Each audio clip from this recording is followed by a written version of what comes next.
Okay, so just a quick talk about how things change during exercise and how your diffusion gradients change and why the gaseous exchange takes place so much quicker when you are exercising.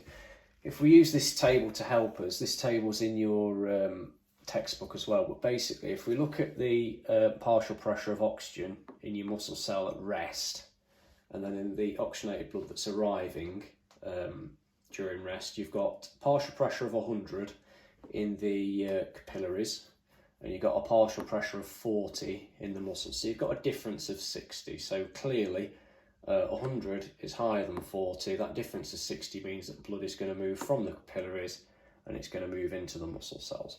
If you look at the difference though during exercise, we still have oxygenated blood arriving with a partial pressure of 100.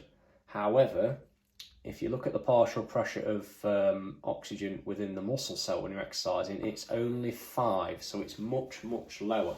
The reason for that is that during exercise, you are using up far more oxygen. Your working muscles are consuming vast quantities of oxygen, and it just means that basically there's none left in the muscles. There's very little left in the muscles, whereas at rest, you've actually got a partial pressure of 40 still.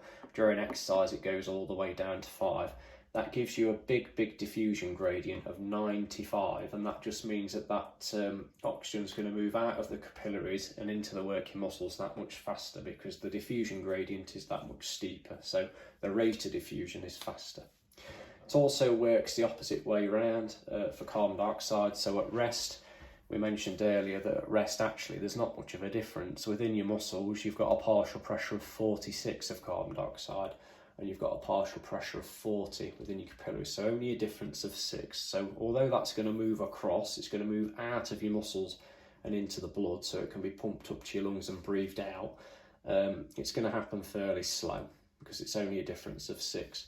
If, however, you look at it during exercise, the partial pressure of carbon dioxide is shot up to 80 within your working muscles, and again that's because you're working, you're producing much greater quantities of carbon dioxide as you exercise, so that starts to accumulate in your muscles, means you've got a really high partial pressure of carbon dioxide in the muscles. You've still got that partial pressure of 40 within your blood that's arriving at the muscles, but it means that you've got a difference now of 40. A diffusion gradient of 40, whereas before you'd only got 6. So because that diffusion gradient is now much bigger, that carbon dioxide is going to move out of the muscles much faster into the bloodstream. So gaseous exchange will be quicker, the diffusion rate's going to be faster, and it just means you'll get rid of that carbon dioxide much quicker.